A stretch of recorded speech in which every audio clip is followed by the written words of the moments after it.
The moat has to be built, but the moat has to be widened again and again and again. You can't just keep the moat and say, okay, my job is done. How much of brand will be a moat because everyone's just performing, and falling in love with a brand is now almost, I don't know, I think it's impossible. Nobody's making money. Do you see brands getting to 20% EBITDA? Because I question that I think the era of 20% EBITDA brands is over. I have not met a single investor who said don't do quick commerce or don't figure out how to win here. You can't not be on the platform and say that I will wait for the P&L to make sense and then I will go. Difference between a Unilever and a Honasa is the retailer margins that they pay. कि channel margins ये अगर इतने different है तो आप पैसा और कैसे बनाएं? Blinkit has overtaken Zomato in revenues in the last quarter. Founder-led businesses on the whole as a cohort do much better and grow value much faster, or grow value versus companies run by professional CEOs. Hey everyone, welcome to episode 37 of the Asymmetric podcast. We are missing Chirag today, unfortunately unwell, but we are continuing with our programming as we are always available for you every week. Very, very special guest today, Arjun, CEO, Greater China, Reckitt Benckiser. I know you had a lot of Adi over the last 2 weeks, but we thought, we should continue the process of trying to understand how great brands are built, what's emerging in the entire e-commerce, quick commerce, live commerce space globally, a little bit of banter around what should Indian founders do. Please don't get worried. Me and Arjun did not have a fight, but in case that's spicy, you should definitely tune into this episode as well. There's a new Clips channel. Do check it out. If you are too bored to look at a 2-hour, 1.5-hour podcast, we have a bunch of our talking points on short clips between 5 to 10 minutes on the Asymmetric Clips channel. Do check that out and subscribe to that as well. But I want to show you guys something interesting about how timing matters, right? But this is so interest in Bombay Shaving Company versus Gillette. The red line is Bombay Shaving Company and blue line is Gillette over the last 5 years. X-axis is 5 years, and the podcast was started here. Podcast was started here. Arjun Purka has entered the company as an investor here. But this is where I see it's not just the podcast, right? We also raised some money here and so on. So I'm sure some marketing has happened, but there is a certain amount of interest that has kind of garnered, I think, with the growth, etc. And I think that's where. And what are those super peaks? Those are controversy. Those are controversies. Dear Prachi wala ek tha, then the 18-hour one. Do you know what we've done? Raymond, do you know what we've done with the 18-hour thing? No. I've not told you, no? We every 18th of the month, we do something called the 18-hour sale. For 18 hours, from 1800 hours, which is 6 in the evening till 12 noon the next day, you will get certain products for 18 rupees or 18% discount additionally on certain products. That property, this 18, 3 days back, it is like 1 crore of sale. 1 crore of net sale on D2C on the 18th. The last month was like 70 lakhs or something. It is totally scaled. And they're like, what opportunistic like to take this horrible controversy and then make it into like this most capitalistic thing possible. But the team has done that. Is really cool. Yeah, I mean, in China you say, right, every crisis is an opportunity hidden in it. Yeah. But abhi wo to across real, if you think about it, there's so much clutter. Going back to the conversation on what is happening to long form. Basically, people need dopamine, right? Ab dopamine positive hai, negative hai, at least you are in the news. Ab wo कितने time negative news रहेगा वो भी question mark है. लोग बहुत memories तो बहुत short term हो गई है. Like I find it very surprising. Like I feel a little fearful, to be honest, on VCs were always pushing back against D2C brand investments because they're like, oh, तुम तो सारा पैसा Meta Google पे डाल देते हो. So where is the mode? Where is the operating leverage? कल ही मैंने फिर देखा, I think Meta ads went for a toss and Vaibhav of Better Capital said, there's no leverage D2C में, etc. So, it keeps happening. But now there is a bigger problem, which is everyone used to always say कि आप brand बन जाओ तो brand का मोट है.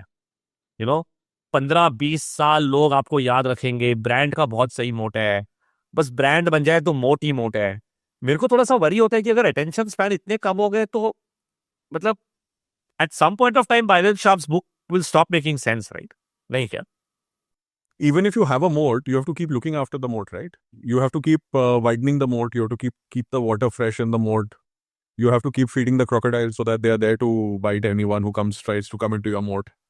So a moat has to be defended also. Just having a moat is not enough.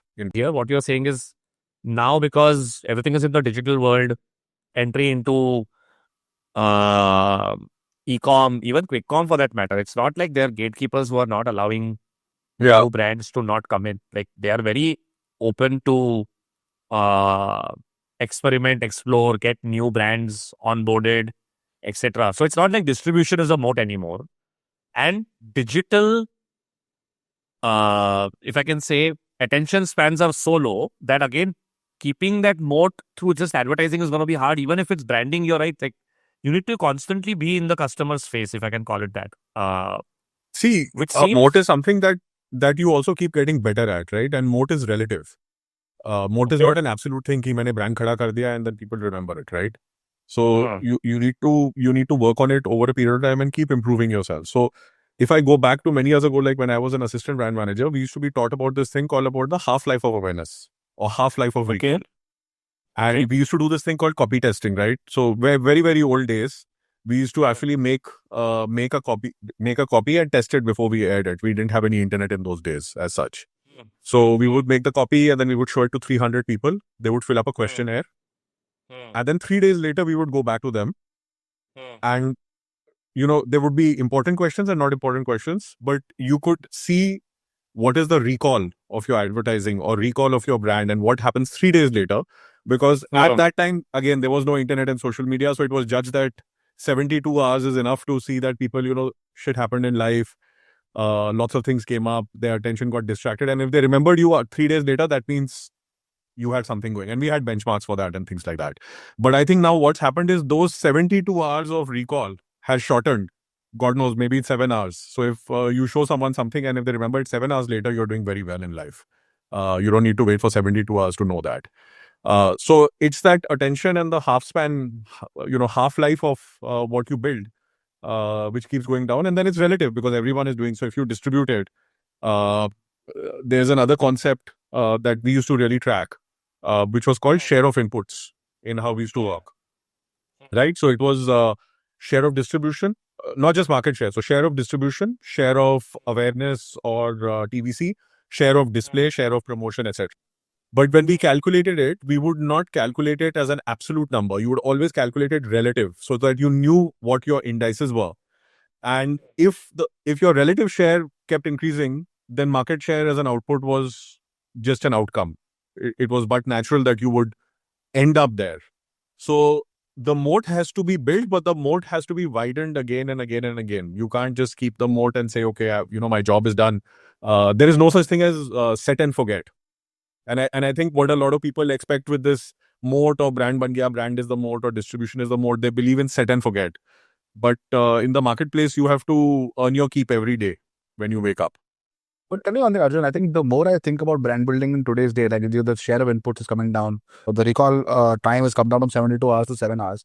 And I see this in advertising also, right? Like if you just see the IPL, the quality of ads is just so cringy because they're all just constantly wanting you to not go to your phone and watch the ad. So they're putting crazy music, it's flashy, it's horrible.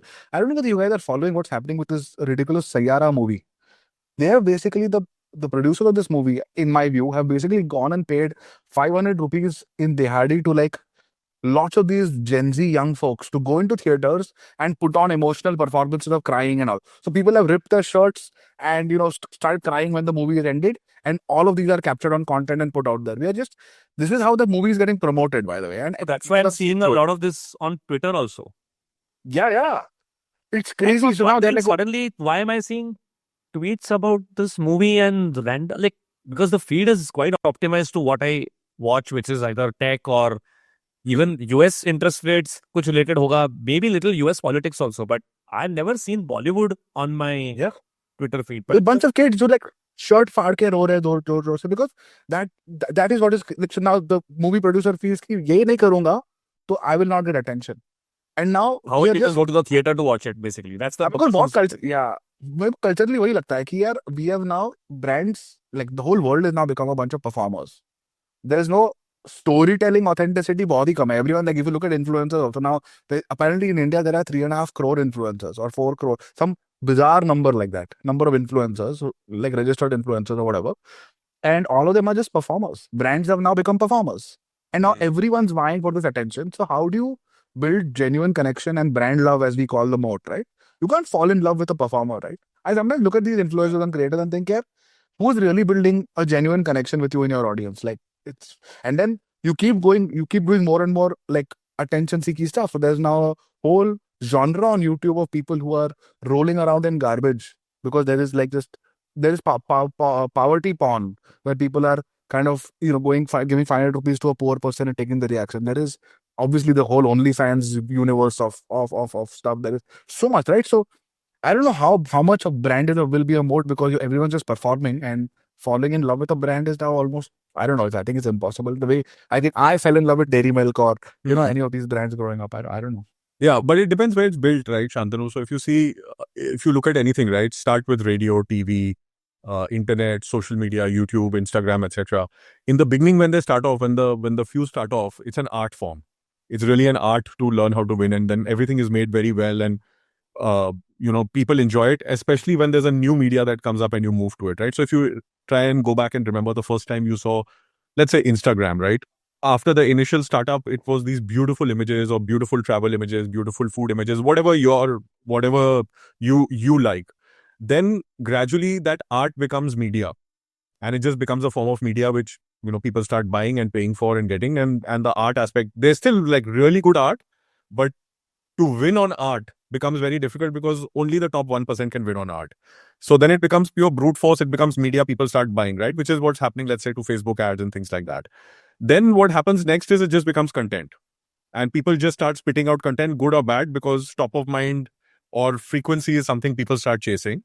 And then the end of it is, as you call it, garbage, or as I call it, wallpaper. Then it becomes wallpaper. And wallpaper is something that you can just ignore, which is most content on a lot of fully saturated or saturated platforms today. And then you move to the next platform, something else, or you innovate in the platform, right? So in YouTube, people tried 6-second ads, full ads, putting stuff. And then eventually ads became wallpaper.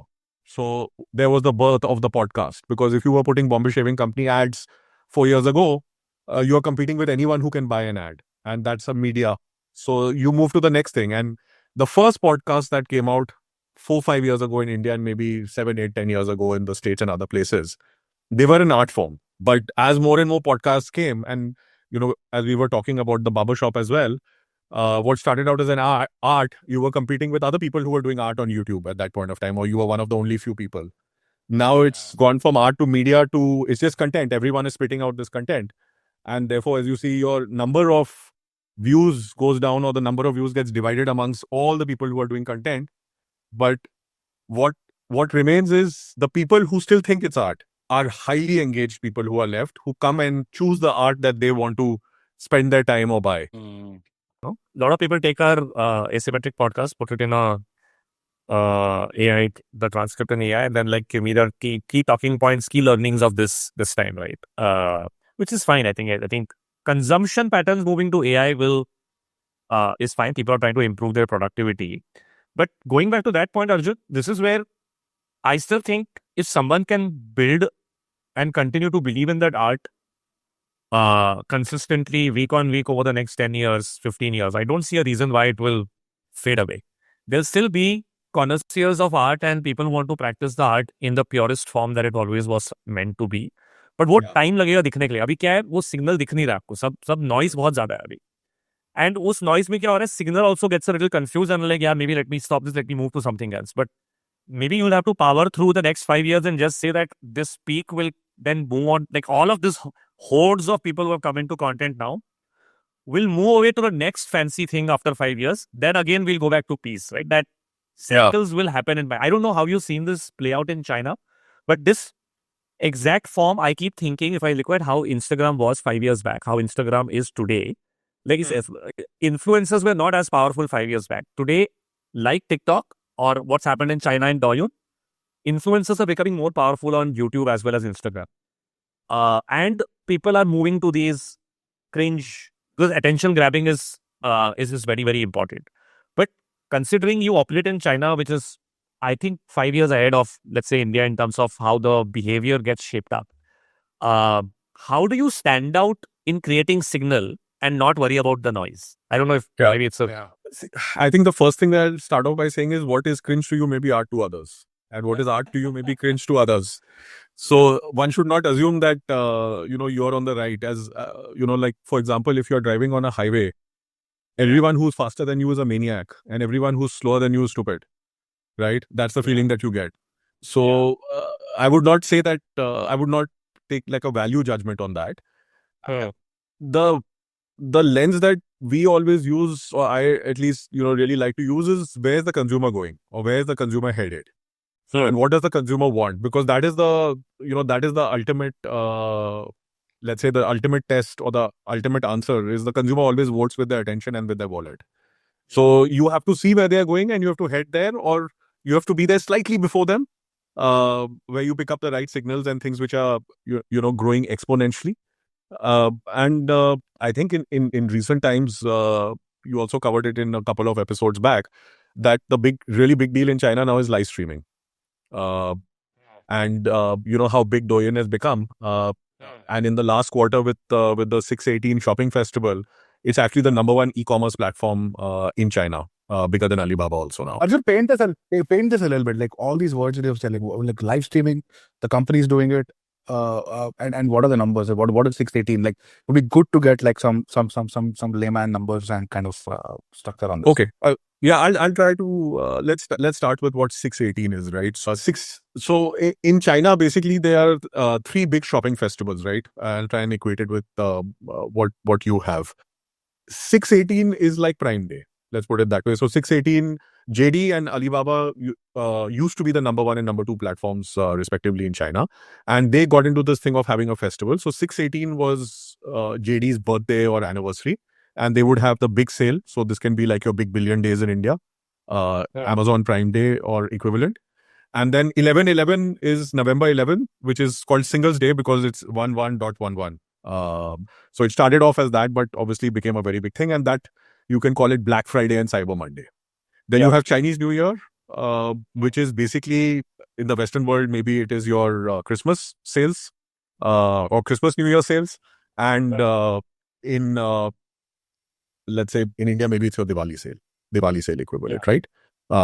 So, roughly if you go to any country, and this is like from my old assignment where I was working on e-commerce, every country roughly has three very big windows for online sales. And in the Western world, it's, as I said, Prime Day, Black Friday, Cyber Monday, summer sale, whatever. Here is Chinese New Year, which is Jan-Feb, 618, which is a fixed date, which is June 18th, and 11/11, which is your Singles Day. Now, the thing is that not only one platform participates, everyone participates in it. So it generally becomes everyone's day and everyone runs it. And these are key indicators also to see consumer confidence. How are people spending? Are they spending up in these days? Are they buying in these days? Are companies participating? So it's a good thing to get a pulse on what's going on. So that's like the shopping festival. So, and I think in these days, fortunes are made. So brands overtake each other. Think of it as the turns in an F1 circuit, right? This is where the brands overtake each other. This is where platforms overtake each other. This is where new products are launched many times. This is where a lot of the innovation happens. These can be pivotal moments for your business. So it's very, very important. So this price a year where new normals ka opportunity aa jata hai basically. Exactly. You get new normal opportunities. So that was on 618. Live streaming is what we call basically new e-commerce. And what you call mostly e-commerce, we call it traditional e-commerce now in China. So marketplace, going and buying direct from the site, like an Amazon equivalent is counted as traditional e-commerce. And live e-commerce is basically what the consumer is focusing on. And that's where a lot of the trial happens. That's where all the consumers go to find new stuff. That's where the engagement is high. Why?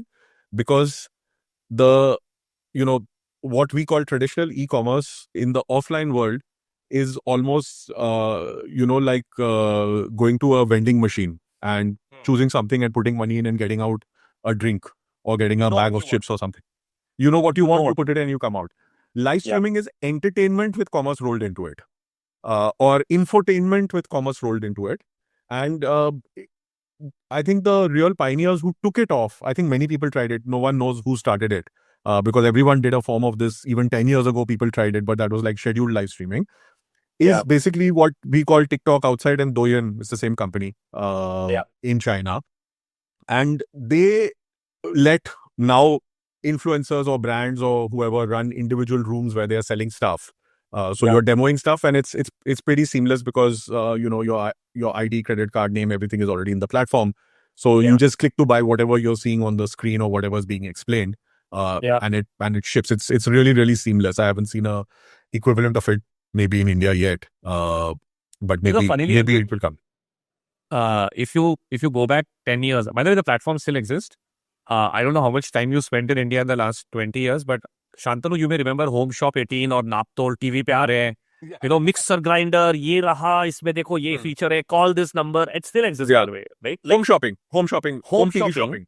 Yeah. Though it was a lot of friction to call and then place and discuss and stuff like that. But it's just that on steroids online, right? Because you are seeing and you're just clicking and then ho gaya. But tell me one thing, how is the discovery in a scrolling manner, or like you only go like only those stores ka or those influencers ka stuff comes to you based on your previous buying, or is like how does one discover? No, it's like it's like any personalized algorithm. You open up the app in TikTok. Either you can choose to entertain yourself by watching short videos as per your interests, or you can go into a store. You can put an ad banner on your target audience and let them enter your store. So it functions pretty much like any portal, right? So there is a large entertainment aspect to it, but there is also shopping and infotainment, and all these things have got mixed up basically. And because it's got mixed up, you can jump from one to the other. You can do them simultaneously, and sometimes it's difficult to discern between all of them. If I go back, Arjun, didn't ByteDance start as just infotainment and then commerce was the monetization engine? या पहले से ही thought था ये? Would you know? No, it started basically as what you saw of TikTok when it was there, which is basically short videos. Correct me if I'm wrong. Didn't ByteDance start as Musical.ly, where you could sing along and then it became TikTok? Yes. So it was heavily What a journey. Yeah, the short content was heavily musically influenced in the beginning, and even now you obviously put music and things like that. They're all types of videos, but like all platforms, it expanded its target audience, expanded its users, expanded the frequency, and went into many different things. And then obviously commerce is always the best way to monetize a platform like that. I was watching something the other day where people were saying that I would come to the cultural nuance between live streaming commerce in China versus India. But I was watching something where I think Tanmay Bhatt said it very nicely. He said, "Yeah, we keep thinking creators are just dancing in front of cameras or kind of selling you stuff. No, they're script writers, they're directors, they're everything, because these platforms give the entire directorial, script writing, editing tools to you in the app. So suddenly all that creativity manifests, and that's why there is a huge delta between like a top quality creator who can actually learn all these tools and then obviously also a great performer, understands the pulse of the consumer, etc., versus someone who's, let's say, doesn't know all that stuff or isn't able to ramp up. Yeah. Very interesting. And tell me, what is the cultural, so this has also happened in India. Like people have tried to do live commerce or video-based commerce, social commerce. Like there are 3-4. I think Revant and I have invested in a bunch of them. I think together, and I think Revant, you also done it. It was 12 Bulbul wala phase, right? That was video hyped or all things good and so that is affiliate marketing platform. So two different stuffs, right? I think the broader problem is TikTok has or Douyin in China or TikTok outside that has broadly merge the infotainment and shopping in one app. And as Arjun said, it's not discernible. Like you just enjoy spending time on the app, right? And a lot of people thought that when Instagram pivoted to Reels and now YouTube has pivoted to Shorts, why is the shopping not closing there? But these have always been built culturally as social media platforms. They couldn't close the order there. Like Google though has everything, right? Like technically why Google has not built a checkout, right? They have the GA Pixel, they have your entire commerce listing, they have everything if you think about it. I'm sure I've been there for this. No, we've discussed this. I keep telling Chirag that at some point of time, if Google is serious about commerce in India, they should just buy GoQuick and plug it into every YouTube short video, click the button and, order gets placed. But I think they're too scared about, I don't know if you've seen this, but Amazon doesn't get into social side and Meta and Google don't get into the shopping side. I don't know if you've seen this happen in the US, where they are a little, like they partner, like Instagram will say, I have, like they try to do shopping, but they shut it. YouTube, for example, in India has partnered with Flipkart Group as an affiliate platform. So on YouTube Shorts, like Douyin in China, if there's a short reel that is doing well and you like the product, you can click, Flipkart or Myntra opens up and you can close the order there and there. And they get affiliate income, right? So what you're talking about, Shantanu, with a wish link or a hype is they are trying to build a layer, which is a middle layer between the social media side and the commerce. So they are trying to be the bridge, like the API bridge between these two. And because it's a three-way platform, right? The creator has to also make money. So there is the platform, which is YouTube or Instagram. There is the platform, which is commerce, and there is the creator. So ये तीनों को link करने के लिए, that is the current attempt going on. इसके पहले, I think the Bulbul trial was more to try and see could they replicate TikTok/Douyin in India. That's my understanding. Is that where we were, Arjun? Or would See, I think also over time. the first thing to start off with is that you have to have this algorithm which Yeah. gets people to spend bulk or number one portion of their screen time on the app. Yeah. And simply saying, I'm going to do live streaming commerce without having that ability, you're dead on arrival, right? Which is probably what happened to these guys. And if you see how TikTok develops, or you see the TikTok app, commerce or no commerce, if you look at your smartphone, the number one use case for the smartphone in the world in terms of number of minutes spent per day is TikTok or Douyin. That is the number one use case of the phone. So we put this supercomputer in the hands of billions of people, and the number one use case of that supercomputer, which is more powerful than the computers which sent the man to the moon, is to use to go and see TikTok, basically. So if you can get people into the app and get them highly engaged, then shopping can be a byproduct, or you can then funnel them into shopping to use performance marketing terms. But if you don't have that engagement and viewership to begin with, it's very difficult to tell people, hey, come, why don't you do some live streaming and live shopping with me? Then it becomes like home TV shopping. And home TV shopping has been there forever, like since when the Century had a 1-9 in front of it, and not a 2-0 in front of it, or a 2-1 or a 2-2 in front of it. So at that time, people who are interested will go, but you'll never get that huge target audience, or you won't get like 800 million plus people going onto the app every day. That's the daily active users, right? More than 800 million people are going to the app. Million. Yes. And this is globally, I assume. Or this is just no, China. In China, basically everyone goes on that. Out of the 1.4 billion people in China, 800 million people go to the app every day. If I take an equivalent in India, again, if I take Instagram, which claims 750 million users in India, spending close to an hour and a half now. YouTube claims 800 million users in India, again spending an hour and a half.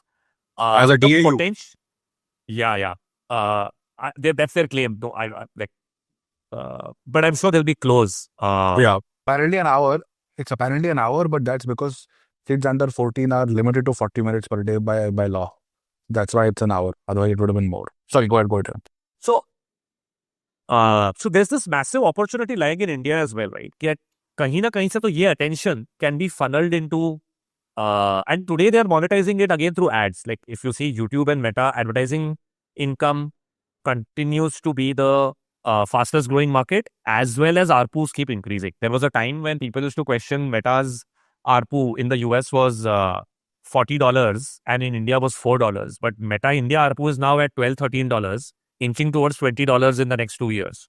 Half of the US. So it's a massively, it's going to end up being a massively profitable market for Meta in the next 5 years, right? Through Instagram, WhatsApp, Facebook, I think is leading, but it is Instagram and WhatsApp continue to rule the roost.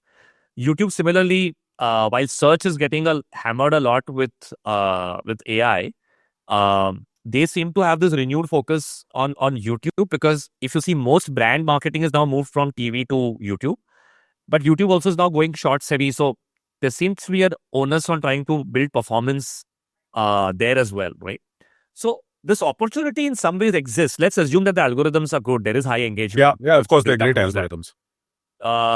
But they have not been able to monetize the shopping part yet. And that's because maybe globally they have decided that they don't want to do shopping, etc. But how does an Indian brand look at what's happening in China and say, what is there to learn from this? Is there something that we can do differently than what we have been doing before to, what should we learn from China? Take it, there's no TikTok here. Like nobody's going to build that algorithm. We are not going to build that algorithm as a brand. Maybe it's a great startup idea and a lot of VCs and prospective founders listen to this podcast. So I'm sure they'll they should definitely try something like this. But in today's day and age, looking at what is available, what should brands be looking at in terms of, because we discussed the lower attention spans, we have discussed massive opportunity, but still, and clearly you are saying that if consumers want to spend time on something like Douyin, and therefore in India on Instagram and YouTube, we should figure out a way to grab that attention and then monetize that as well. How has Douyin done it in China, or maybe in US or Europe, or and how we think about this in India? Okay, so see, the grass always looks greener on the other side until you start watering the side that you are on, right? So it's very, very easy to look at that and saying, oh, when is live streaming coming? But my thesis that I've always maintained many years ago, which I've said many times and Shantanu knows it, is that live streaming in India is quick commerce. That's the equivalent.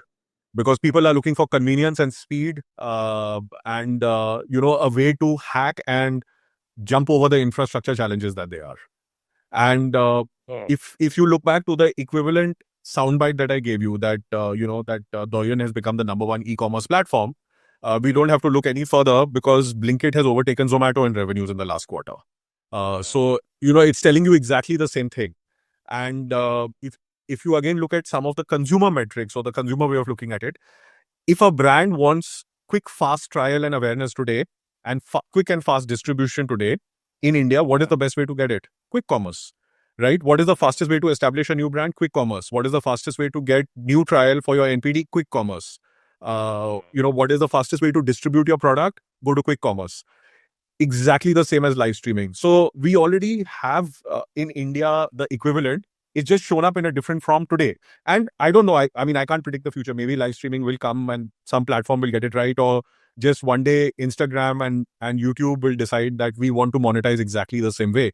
And maybe right now, the focus on AI is much more important and a much bigger size of price for these companies because they need to make the delta. See, also remember that TikTok or Douyin is a private company and they don't have public reporting pressure or share price pressure or things like that.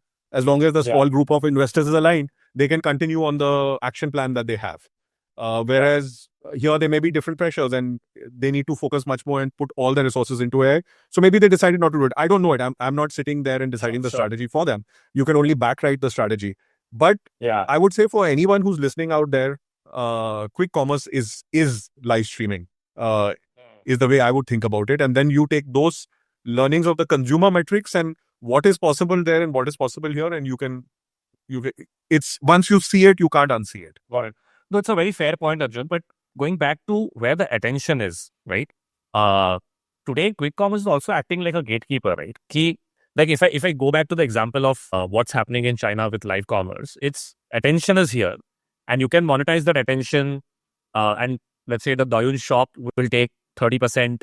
Will give 30% of the commission of your sale, or you could decide the commission. Could be 20%, could be 30%, could be 50% to the influencer who's helping you bring your audience and stuff like that. And I'm assuming it works the same way TikTok works in Europe or US as well. You don't need to necessarily run it with influencers. Interesting. But my limited point is the brand still has some power. Whereas if I look at the way quick commerce is shaping up, it's a massive gatekeeper business where the margins are exorbitant. The customer discovery attention is still happening on Instagram or YouTube or your own brand marketing. Like when Shantanu does a post in Marathi talking about his new razor, a lot of the Maharashtrians are like, yeah, this is our guy. And then they may go to Blinkit or to Instamart or to Zepto and search for it, right? But he still has to make the effort outside the quick commerce platform to create the brand. Whereas the live commerce allows you a very integrated approach to create a brand and monetize it, right? Both are happening in the same place. So I agree with you that the quick commerce is maybe what is the India moment, if we can call it that, for the next few brands to get created and really emerge and become large. How do you get across the gatekeeper's test, if I can call it that today is happening across all three platforms? By the way, the margins are exorbitant. Nobody's making money. Because the margins will keep increasing, and you will be familiar with US and Europe where the retailer is stronger than the brand. Finally, that's going to start happening in India because Amazon and Flipkart also were built like retailers, but tech platforms. So they made their commissions very open. It was a tech platform, so you would sign up and that's it, right? Everybody has the same commissions. But here it's about who has more negotiating power, who has a better relationship. So it's like Walmart in the US where anything goes, right? Bas usko khush rakhna hai, nahi rakhna hai karke. In that case, how does a new brand emerge? Because they're always starting with a on the back foot, if I can call it that. So, honestly, if I speak to people running businesses in China, new brands or, not Chinese people or MNCs, etc., you remove quick commerce and you change it with live streaming, and they will say exactly what you said, that they are the gatekeepers to the attention economy now. I don't know how to get on there. I can't make money there. Between the platform and the influencers, they eat up everything. It's impossible to make money. So if I do it, I have a dilutive P&L. So, having seen the emergence of many channels and, many businesses over the years, I'll always say that the new kid on the block business, which is rapidly growing or growing exponentially, right? Which is like day on day growth rather than year on year or quarter on quarter growth. Yeah. You will always hear the same things about these businesses. So when e-commerce first came to India or anywhere else in the world, when it used to come new to a country, people would say it's impossible to make money. The margins are very high. They are gatekeeping. They are not letting me in, etc. It's the same story, Revant. There are only very few movies in this business world, and they just come with different subtitles every time. But the movie is always the same. So even here, the movie is very similar. That movie is in Chinese and this movie is in Hindi, right? But you have to recognize the movie for what it is. The basic storyline is the same. So I would say that there is always a way, and in the rapid growth phase, everyone is trying to work out what is a ongoing way. But till it settles, yes. And what the business is today, or what the margins are today, or how little or how much money you make, or what is the balance of power today, that always changes in business. There are always cycles and there are always ups and downs. And tomorrow something better will come. And then the customer is on the back foot, and then, it's much easier for you to negotiate when you have an alternative. I think the great thing in the way that it's developing is that it's still a oligopolistic structure. You have three players. So, there is a comparison. You can develop in different ways. One is a private company, two are public companies. You have enough shots at goal. There it's become a winner takes all market. And not a winner takes all, very hard. Yeah. Without that, it's very hard. So in a winner takes all market, it gets much more difficult. Maybe this will turn into a winner takes all market 5 years from now. We don't know. But right now you have to work with the assumption that everyone will find their own footing. Everyone will find their own way. And, people can be very or customers can be very demanding when you are growing X, 2X, 3X, 5X, 10X. But when the growth comes down, and growth always comes down eventually, right? When the growth comes down on the platform, then the discussions will be very, very different. Yeah. No, it's a fair point. Though India, it's looking like it's going to become maybe a duopoly, like food delivery ended up being a duopoly. Very unlikely that we'll have, I know the public narrative from all the CEOs is that the grocery market is large enough. We will have 6 players and 7 players. But clearly looks like even if it is 6 or 7, it will still end up being 60% plus with at least one person, which broadly still gives them a lot more power than maybe, a lot of the other folks as such. So I take your point and fully agree that, in the end, you can't not play the trend. Like even if it's P&L dilutive, you can't not be on the platform and say that I will wait for the P&L to make sense and then I will go. Is that's your limited point? Yeah, I think that's the biggest mistake that a lot of people make. They say, okay, we'll wait to see how it plays out, or we'll wait till things settle down. And in business wise, especially when the consumer is moving, you cannot afford to wait. Yeah, got it. And but how does that, because you're on the boards of a lot of brands in India as well, right? And you would also see how their other board members who are venture capitalists who are looking to enter and exit in a 8 to 10 year time frame would also want to make sure that next round hoga or profitable hoga kabhi na kabhi. But if the profitability keeps getting pushed because pehle you had to bleed on Amazon to build a business, now you're bleeding on Blinkit. Tomorrow you're going to bleed on some other platform, and this will keep happening, right? So then effectively the margin expansion keeps getting pushed out, if I can call it that. And that is a different pressure for the management team as well, right? How have you seen this play out in the Indian brand ecosystem, if I can call it that? Yeah, so I think let's talk about quick commerce specifically, then we can go to a multi-channel approach. I think I have not met a single investor who said don't do quick commerce or don't figure out how to win here. I think that is like, that is something that everyone agrees on. And then once you start winning, people say, okay, now how do you optimize, or how do you make money, or how do you, at least get to a reasonable P&L? And I think, we're always discussing it in BSC with Shantanu as well. And I think we'll have a board meeting later on this week also. I'm sure we'll have that as a topic of discussion always. Now, do you make when you margin have, on quick commerce? yeah. So I think the first thing to start off with is that business fundamentals remain pretty much the same. So you have to see like what is the structural P&L and design for that structural P&L. So let's take quick commerce as an example, that you start off with a certain P&L because you designed your company pre-quick commerce. Let's say you designed your company pre-quick commerce. Yeah. So you designed it for a world of D2C because you're a D2C brand. So, in D2C, you can make some amount of money, or at least get to EBITDA 0. You know how to do that. Yeah. Once you have some scale, depending on which industry you're in. And Amazon, Flipkart, Big Basket, all the usual suspects, and maybe a little bit of offline, but most people would be losing money on offline. But when you look at the total P&L of this type of business going into it, if you're a company which is subscale, everyone has their own metrics at where you should break even. But let's say that you would say that home care company should break even at 50 crores. Food company should break even at 100 crores, and PBC company should break even at 200 crores, roughly. I mean, these are just like not hard and fast numbers, but let's assume these are things that you go by. And you figured out how to make your whole thing work, right? At this, so some channels are up, some channels are down, and then suddenly comes this force of nature out of nowhere, 3 customers, and you figure out very quickly within the first 3 months or within 6 months of talking and seeing how things are developing, that all your trial, all new stuff, market share, loss, gain, everything is happening in this new place, especially if you're a young brand. I think for bigger companies, not so much so. Because they have their base distribution and they have a moat of, over 1 million stores. But here you see this, and suddenly you figure out that what I've built does not fit into this new world. Yeah. So the first thing you need to do is you need to figure out how you fit into this new world. And, we can talk some of the actions, without talking specifics, because maybe Shantanu doesn't want to let Gillette know what he's doing.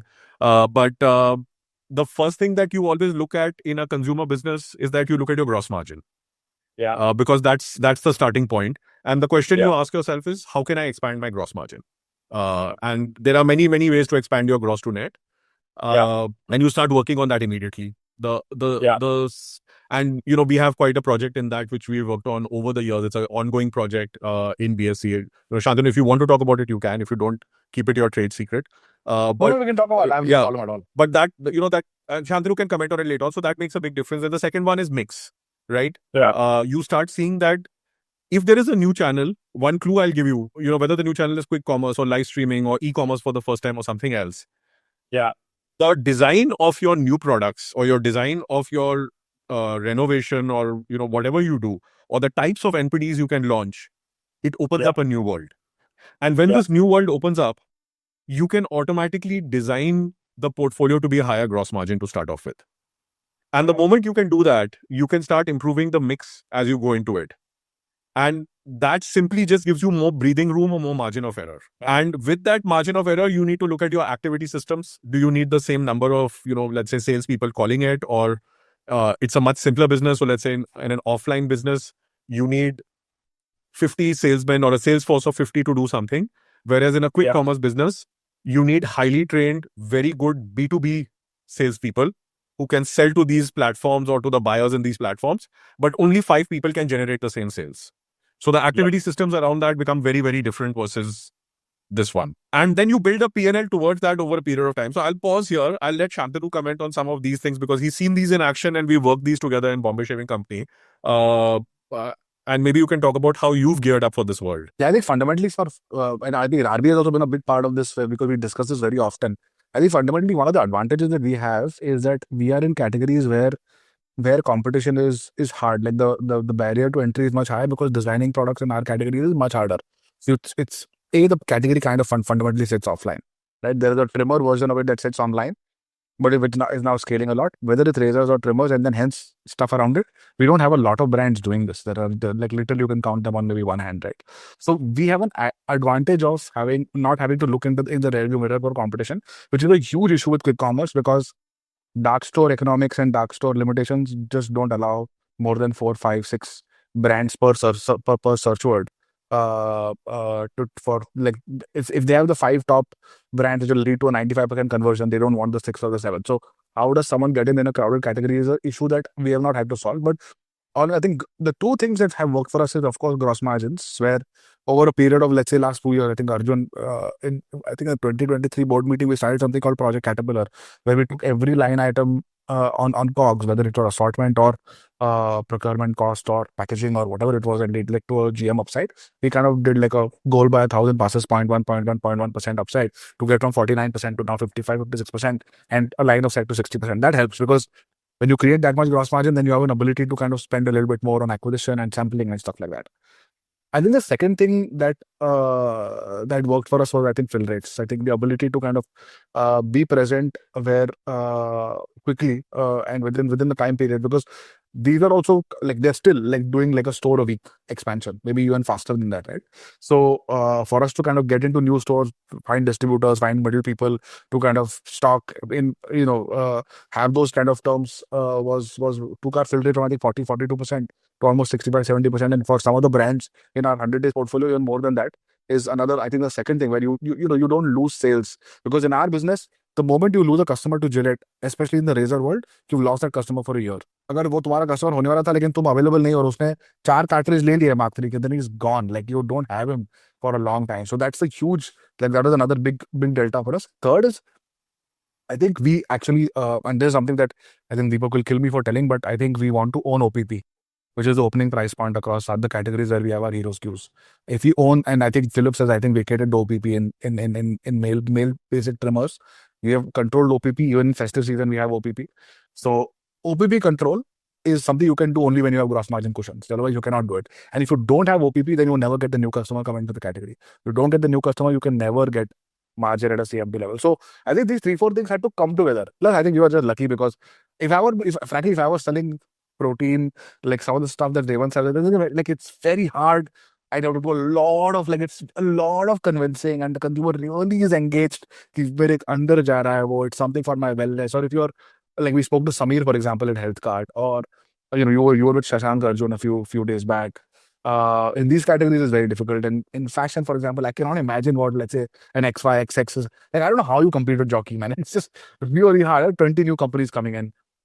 In beauty, there are like 10 new companies coming in with 10 new things. So I think quick commerce as a new brand scale, like you could test, but you'll have to lose a lot of money. So I think investors who are also coming in, we have to realize that quick commerce is a bloodbath situation for a competitive, cluttered category if you're a business there. Do you think like there's a rule of 40 in SaaS? Does that sort of apply to consumer as well? Because I just took the numbers that you mentioned, right? If you're 20% EBITDA and 20% growth, that's also great. And if you're 40% growth and 5% EBITDA, broadly you're ending up this number at 40, right? Like you add EBITDA and growth, आप 40 cross कर रहे हो तो आप बहुत बढ़िया position पे हो. Is that a fair way to look at brands also? I've never thought of it that way. I think because I keep sorry to interrupt, but this rule applies in SaaS. Key growth plus EBITDA or I think it's free cash flow growth plus and it sort of intrigues me that I've seen all these sites, and if I see investor interest, generally it merges around this number of 35-40. I think Vaibhav from Deserve, we had him on the pod, Shantar, we had mentioned something similar, right? That if you're 40% growth and low EBITDA, it's okay. Investors will still love you because they will presume that as you keep growing, EBITDA will accrue.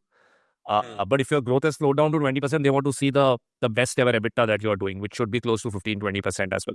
But coming back to that point, let's say slow growth businesses also, apart more than 500 crores. Do you see brands getting to 20% EBITDA? Because I question that I think the era of 20% EBITDA brands is over. Is that a fair or is that too pessimistic of view? We have plenty of them. So of course, it's possible. It's possible. Yes, I would say that I have seen, but few and far in between. For example, your portfolio of your investee portfolio, Arjun, where I think brands, let's say, who have were born in the internet era, let's say, or brands born in 2015, 2016, where a lot of the recipe cooking has to be done yourself, from distribution to brand communication and all of that, to product salience, etc. I was like I talk to founders who are now at 400, like very few consumer brands are now at 400, 500 crores, right? Either growth has stagnated, or just the struggle for profitability is very, very real. And even like 3, 4, 5, 6% becomes difficult. A large part of it is because, margin drags are just so high because of evolving channels. I think if there is channel equilibrium, hopefully then you can get to like 10%. But from 10 to 20 is a huge leap. वो पता नहीं नए brands के लिए होगा कि नहीं. So are you seeing actually line of sight for brands who like you've invested in, or you're close to the founders, where yes, 1,000 crore का brand बनेगा जो 2015 के, like even like Mamaearth, for example, right? Yeah. The journey has been tumultuous on as a public business from a profitability standpoint, right? Some like the quarter on quarter is up and down, and maybe it takes time for it to stabilize because channels are just moving very, very quickly, and it's a moving target. But do you see that happen? There you go. This is the disease you're suffering from right now. So it's possible, and when it comes, it will come like crazy. Got it. But I would say right now, if you ask me, the percentage is less than 2%.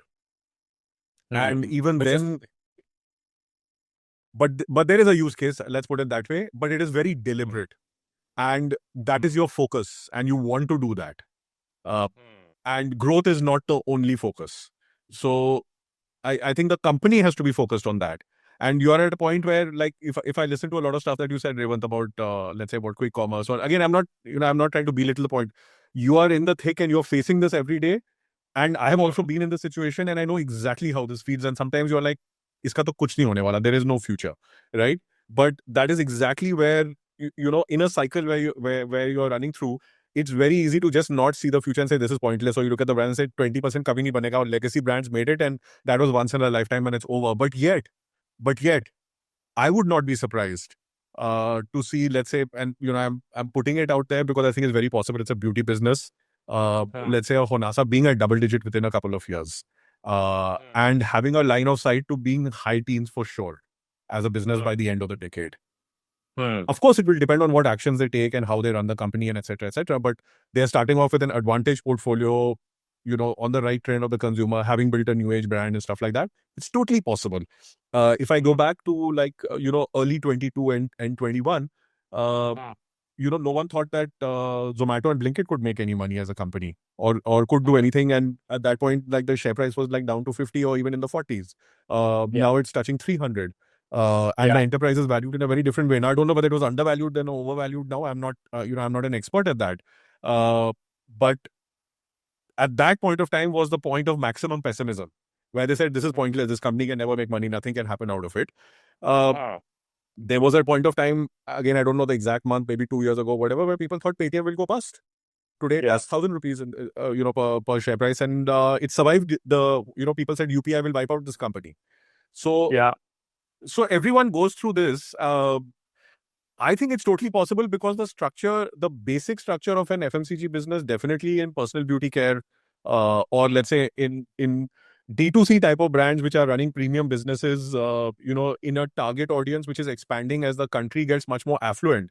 Because at the end of the day, all of us are in this either in the business or as investors or looking at it because we have some optimistic view of the future, right? And that optimistic view of the future is that there is affluence, the GDP will grow by multiples, therefore wealth will flow down, therefore people will premiumize, people will spend money, and then there will be a profit pool as a result of that, right? Nobody can predict when it comes, but when it comes, the P&L changes faster than you can see it. Because the thing is that once the P&L starts working, the leverage in the P&L and the muscle of, tweaking little things, because you build organizational muscle over a period of time. And, once again, I'll use, because Shantanu's in the room, the muscle that they have today to manage a P&L of launching a new SKU versus what they had even 12 months ago is completely different. They can get to profitability much faster than they could have got 12 months ago on any single SKU. And the questions you ask are very different. So as you move your portfolio towards that and you get scale, you can get better. So today maybe 1% or 2%, but I'm sure that by 2030, if you say, from a portfolio point of view, 20% of the portfolio will get to it. Of the surviving portfolio, Hmm. let's put it. There will be busts as well. Yeah, understood. I think that's a great perspective. I think the one of the problems me and Chirag also talk about is SD is in the 10th year of his journey. We are still in the 5th, 6th year. And it's actually very eerie that that chart makes sense, right? Like you're always, with the questions keep changing, right? पहले it's की PIR कैसे आएगा, फिर it's like scale कैसे आएगा, अब it's like profit कैसे आएगा, and then you keep thinking कि यार goalpost change होता रहता है. How do you keep designing your business for this changing goalpost? And the math doesn't seem to work out with the data that you have today. But what you're saying is you are continuously building muscle. आप रोज gym जा रहे हो, आप जाते रहो, आपका muscle build हो रहा है. The answer will emerge per se. Fair point. Actually, I want to also ask you, like, sorry, go on. No, just on the Zomato Blinkit example, I'm not challenging the eerily, when the stock price was 55, everyone was not clear what Blinkit as an acquisition was, but more clearly also food delivery ka kya hoga. Today, if you see, every brokerage firm doesn't still accrue any value to the food delivery business. The food delivery business values is the same that it was at 55 rupees, which is 4-5 billion. All the rest is to the new business that they have created in the last 3 years. So honestly, Arjun, that worries me. हम muscle build कर रहे हैं, but वो muscle का usage हमेशा कहीं और लगाते रहना पड़ेगा. Like Avnish keeps telling me this fondly that the day a founder gives over, like I keep asking him why are there so few professional CEOs in India, right? Unlike the US. And he's like, the day a founder says that like, let's get a professional CEO, it may work out sometime, but my belief is India as a market still needs the founder because वो pivot चलते रहते हैं.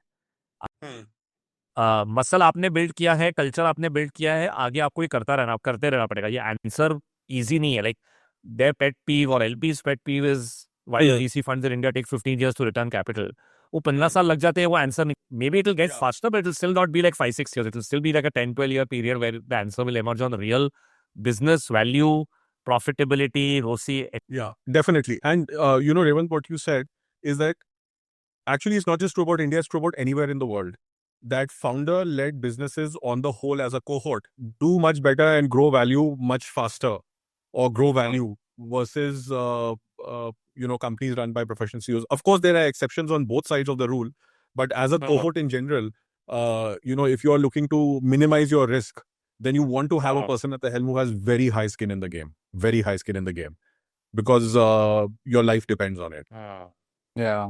Like, as we start having these IPO conversations, also it becomes like, I did not know how important promoter ownership will become. Like, it's become a really like critical thing. Who are the promoters? Kitna ownership? I like, why does that matter? Yeah, if the company is being well run and I thought key management personnel will be like an important thing. But for some of these guys, it's just like, it's. Yeah. I actually want to ask you a question on the parallel, which is, I have a feeling that, and we see this in our categories also, right? Let's say India, where there are 30 crore people. Arjun has many years in Gillette and is on the board of BSE. So some of our examples and analogies will be from this world. For example, in India में 30 crore shavers है और 3 crore लोग trimmer use करते हैं, right? And हमारे internally वही सोचते हैं कि यार 3 crore से लोग 6-7 crore का trimmer user हो जाएंगे इंडिया में. So how do we get like, let's say 30% of the incremental users of trimmers, right? But अंदर ही अंदर वो fear रहता है कि यार ये 2-2.5-3 करोड़ से 7 करोड़ तक जाएगा क्या? Like 7 करोड़ लोग होंगे क्या 1,000 रुपए की चीज भी? The country is just a lot richer, and disposable income spread across the pyramid is actually much higher. But in situations like India, where frankly this is like 5 crore people we are catering to effectively for all of these new age brands and so on, including quick commerce, by the way. Like frankly, if you like do the Pareto for quick commerce also, fairly, like someone was telling me that like almost 95% of Zomato Bangalore's business come from like a 5 square kilometer area. 95%. I'm crazy number. In fact, Rajinder is a meditation on these things. So in that kind of concentration, etc., is then profitable growth becomes hard, because the whole belief is कि यार PMF आ गया है, price आ गया है, थोड़ा बहुत scale आ गया है, gross margin अच्छा हो गया. अभी जो 500 करोड़ से 2000 करोड़ का जो जर्नी है, वो अभी ऑफलाइन करेंगे, वो अभी we'll go to India 2, India 3, we'll have an assortment that works for them, etc. May not actually, like, it may be a false promise, right? And has China dealt with that? Have you seen that happen with, like, say, brands that you have also built in or you have invested in? Yeah. Or a TAM question. Yeah, it's more a TAM question. See, again, I think that you have a economy which is doing very well and has a long growth ahead of it. I'm coming back to that optimistic view. And you have a GDP, and there are cases that it has to follow, which will go from, you know, on a journey from 3 to 15 trillion or 4 to 18 trillion, whatever number you look at, right? Like a tripling of GDP. And as you do that, the disposable incomes will increase, and it also depends how the wealth is distributed, right? So we can't take any of these things for granted, and we have to assume that, you know, the right policies will follow, which make sure that there's a wealth distribution effect that also happens. But in general, you can see that, you know, the country will get richer, or there will be more disposable income. And what is the rate of increase of disposable income is something that you have to see how it goes, and you have to make the right plans. But, you know, no plan survives contact with reality is also true. So you have to work your way. You have to work your way through it. And sometimes even the best laid plans, like you'll think that it will take trimmer to 7 crores or whatever the number is, and you realize that you find something better along the way, which is not yet invented, and you invent it, which is a better way to build the business. You don't have the answer, because each opportunity opens up a new opportunity for you going forward. But you know, if you run the simulations, the trimmer business that you have to you know, seemingly double it, or for the TAM to double in the next 5 or 6 years, is not a big ask basis growing economies that you see across the world. I won't compare the trimmer from here to China, because the hair growth profile is like completely different. I can't imagine that they will need the trimmers, because the the amount of facial hair growth is very, very different. So the usage and frequency and all will be much less, even though they do use it. And clean shaven is the look to follow there. But I don't see a problem, honestly. Understood. Because I think a lot of the bet is that the markets will expand in India 2 and India 3. And I think we have discussed this on the pod also multiple times. That India 2 and India 3 may market expansion actually might be maybe a little more, might be a little less linear than we thought.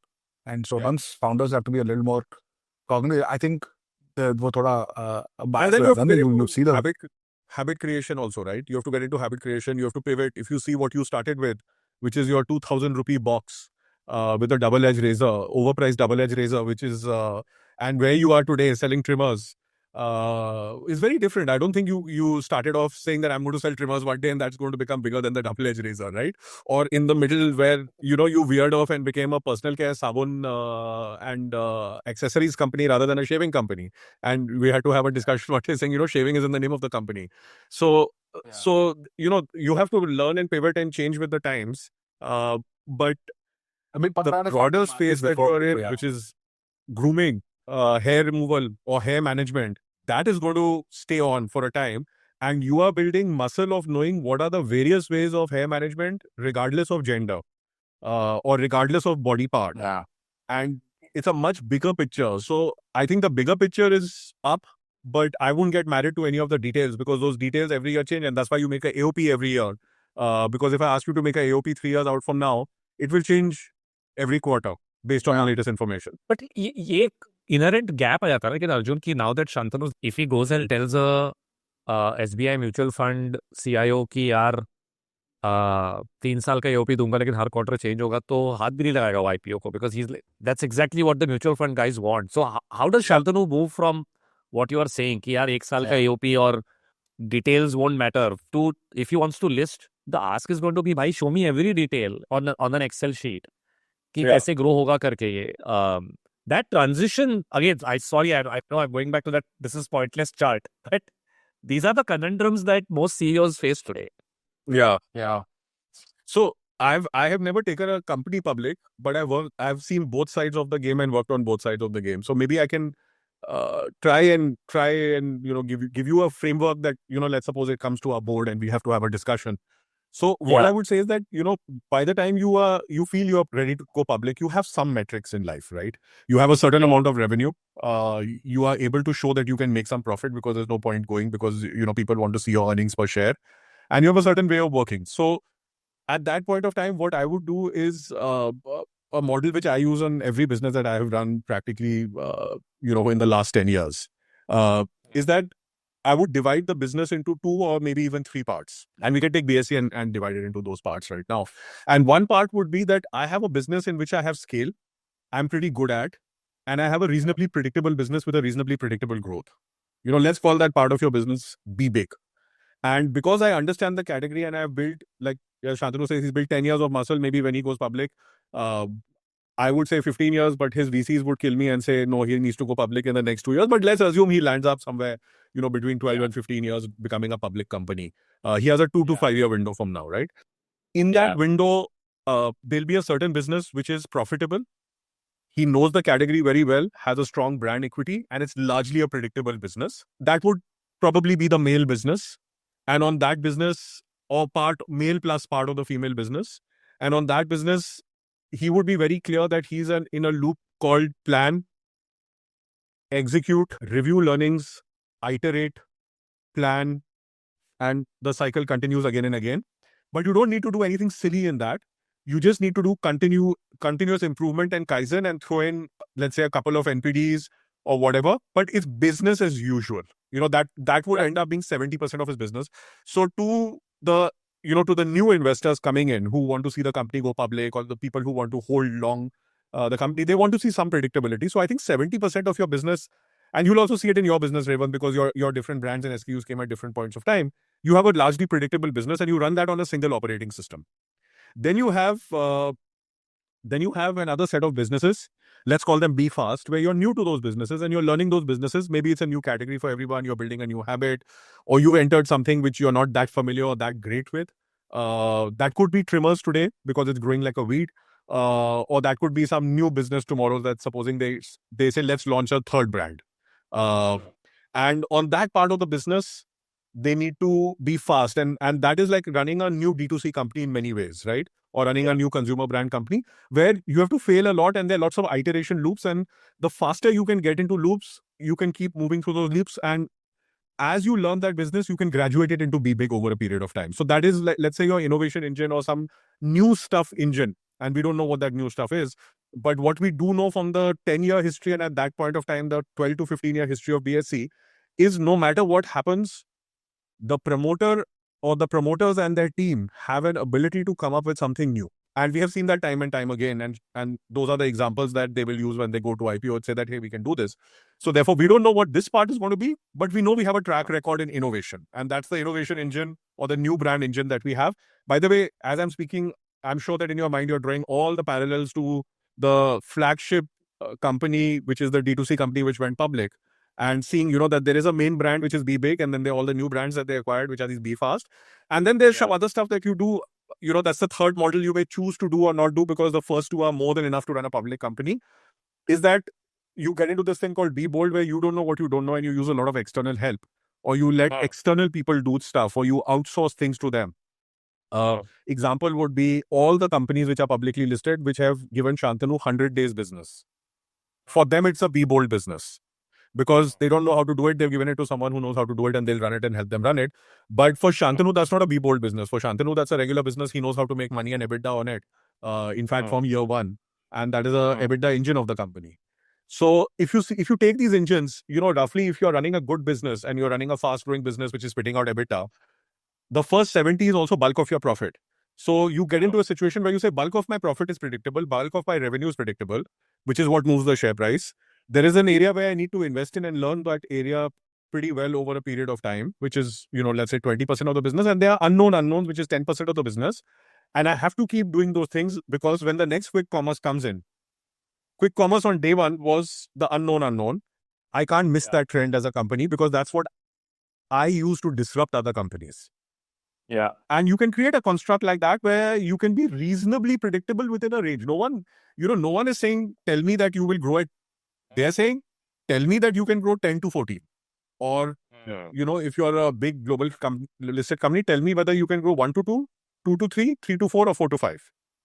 And on a, 10, 20, $100 billion base, those numbers end up being very, very big and very, very meaningful and share price moving numbers. So, you can get to a point where you can predict. And obviously, when you guys reach the IPO, I'm more than happy to sit down with you guys. I'm sure there are better people who can tell better stories. But having seen both sides, I think it's totally possible. I'm just trying to say that with this example. Yeah. Be big, be fast, be bold. It's I love that framework actually.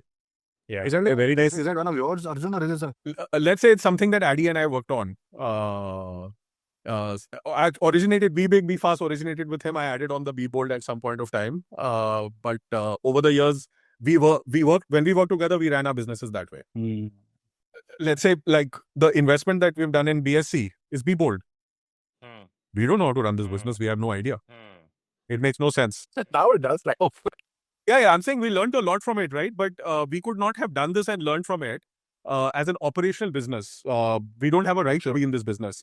So the stupidity would be to try and launch into this category out of scratch and try to build this.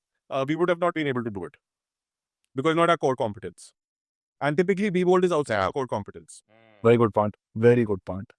Levin, have you ever thought about acquisitive endeavors? Have you acquired any brand? No. You've built everything from the ground up, no? I have again, sorry, I have very strong views, Arjun, but I would love to hear your thought on this. My fundamental belief is any brand that is up on the block, I'm not talking about a minimalist जो to solid PMS 3,000 crore में बिका है, but I can't acquire anything more than 100 crores, right? So Right. any brand that is up for sale at a sub 100 crore or sub 200 crore price point, by design doesn't have PMF, then what are you really buying?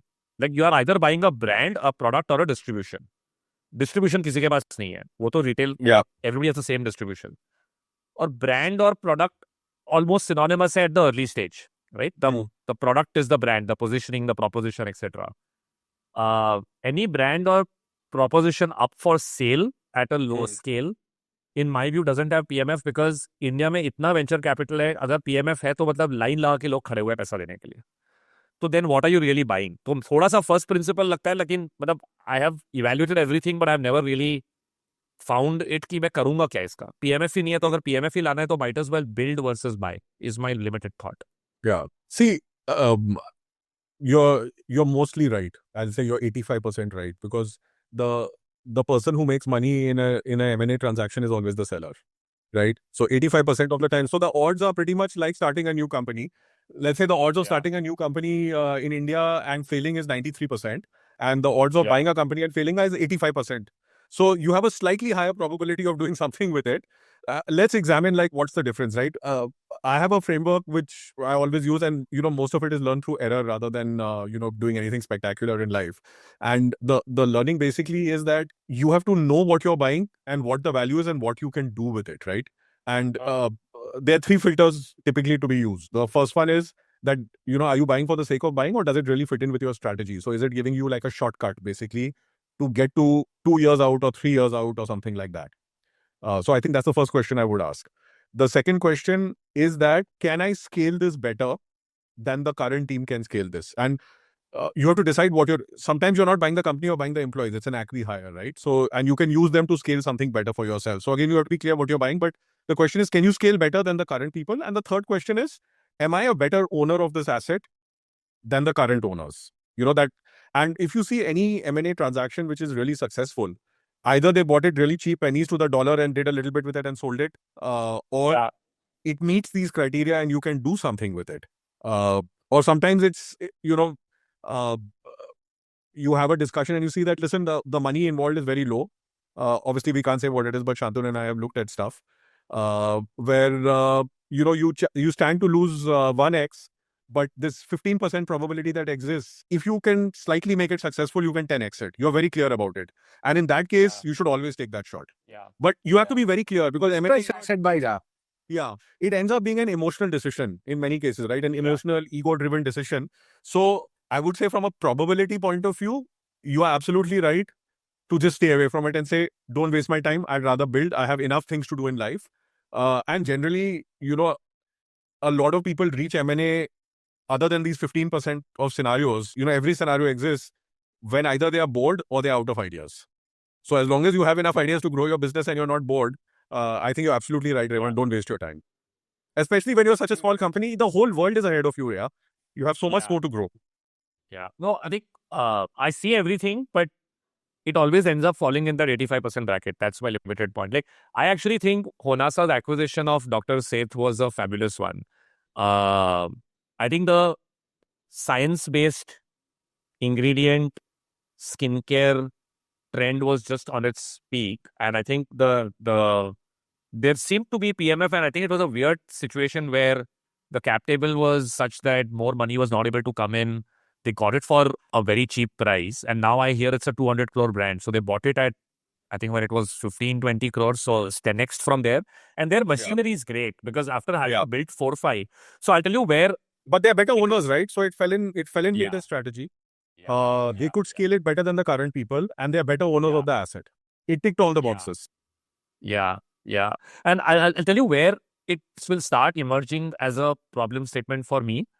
It's very hard to do 0 to 1 once the business becomes larger. Like I may have 20 ideas, but as the CEO of the business, I also need to stabilize the ship. And with the 70% predictability board Arjun, that starts becoming a large part of my role over time. Unless I can find someone to run that while I can, do the new ideas again. One of the reasons I did 3 brands in first 3 years was because I knew, having done this at Rebel, when I did the second brand in the 6th year of the business, बहुत friction आता है. The existing system really pushes back.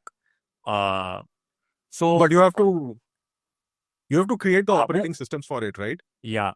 I can तो tell वो you figure out about कर it. रहा हूँ मैं अभी. Yeah, you'll work it out. It's definitely you can work it out. I can tell you that's how even today I would run my business, and do all three of these things. But you have to build different activity systems. You have to build an organization in a certain way. You have to build your processes in a certain way, and you have to make sure that they only share as many resources as they need to. But you don't measure the businesses with the same KPIs. I think that's very, very important because Yeah. it's a temptation to measure the 10%, last 10% or the new 10% of your business with the KPI you use for the 90%. And that's where you run into trouble. That's where it becomes impossible. Yeah.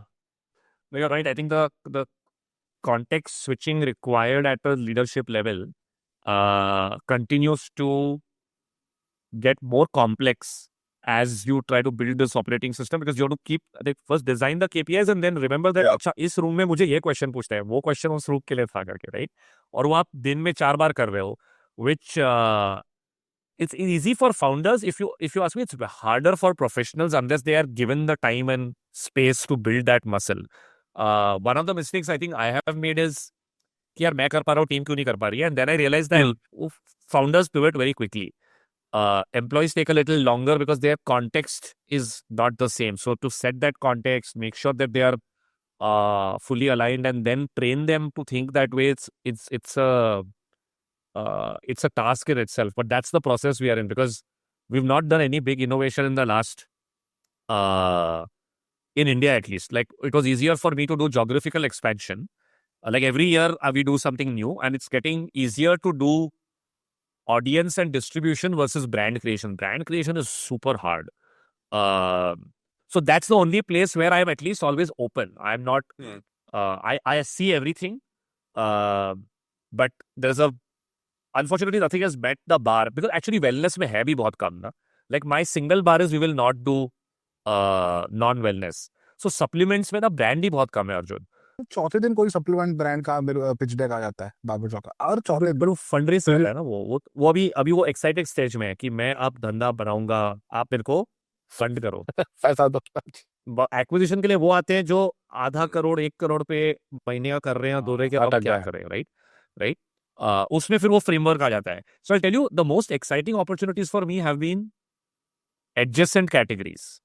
Like somebody doing a gym equipment, which is technically health and fitness.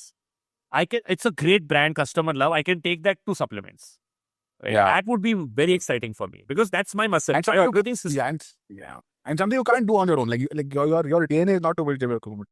मुझे Very नहीं पता common, gym equipment, but बोल रहा हूँ brand saliency ना health and wellness में. So you could enter through even like if there was a Lululemon equivalent in the country. Smaller, obviously, औकात नहीं उतनी बड़ी के, but even those are adjacencies. Like I don't see any reason why you could not go from yoga mats to supplements as well, right? Because that's the TG end में. TG वही है ना, share of wallet ले रहे हो करके तुम, और brand saliency है with fitness. So those are very exciting for me, though, because मेरे हिसाब से वो perception बिठाना कि ये brand मेरे लिए है as a fitness conscious person, guy, girl, like male, female, those are harder to build यार. वो तुम कितना इनोवेशन करोगे कि अच्छा देखो, फिर वो there is something in Gujarati called पत्थर खांडवानो. Basically you just keep hammering, but वो थक गए लोग अभी कि यार मैं एक और वेरिएशन निकालूंगा कि मेरा जो प्रोटीन है वो यूरोप के ये गाय ने इस घास से खा के फिर जब दूध दिया तो like after a while there is no more optimisation on the same levels, right? And we are actually this over information today in our country, if you ask me, or even on health and wellness. Like we have the same amount of information that the rich people in the US have. पैसा नहीं है, supplement या आदत नहीं है, gym जाता नहीं है कोई. Like if you see, I don't know if you saw the latest podcast between Shreen Maan and Mukesh and Naresh, the CureFit leadership. Effectively, they are preparing for their IPO, and the number of people going to the gym is so low, यार. तो activity नहीं करनी है, but information सब चाहिए कि हाँ मेरे हेल्थ के लिए अच्छा है, बट कुछ करना नहीं है उसके बारे में. So I think we have over information. The funnel narrowing down to people who are actually doing it and need the supplements is much smaller. Yeah, I agree. Yeah. No, but this has been outstanding, and Arjun, really appreciate you taking the time.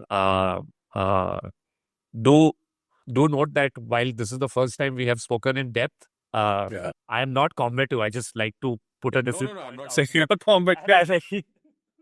I was just saying you can take that type of view, or you can take the other. That was a range of views. No. I like people to be challenged and say कि यार नहीं आपका viewpoint क्या है, वरना we usually end up getting the party line. तो थोड़ा सा वो again go back. It's a reflection stage, right? Unless I am challenged. So for that, I also need to challenge and say कि अच्छा let's see what comes out, right? And when you get challenged, you start thinking a little differently and saying अच्छा हाँ ये भी सोचना चाहिए. Yeah, different styles. I think Shantanu's style is too kind and high listening mode. Chirag is charts. I am the talkative, combative reflector, if I can say that. So Chirag didn't come today. That's why the charts didn't come out too many of them didn't come out. आप जो data बोल रहे थे ना वो सब ready रहता है उसके पास.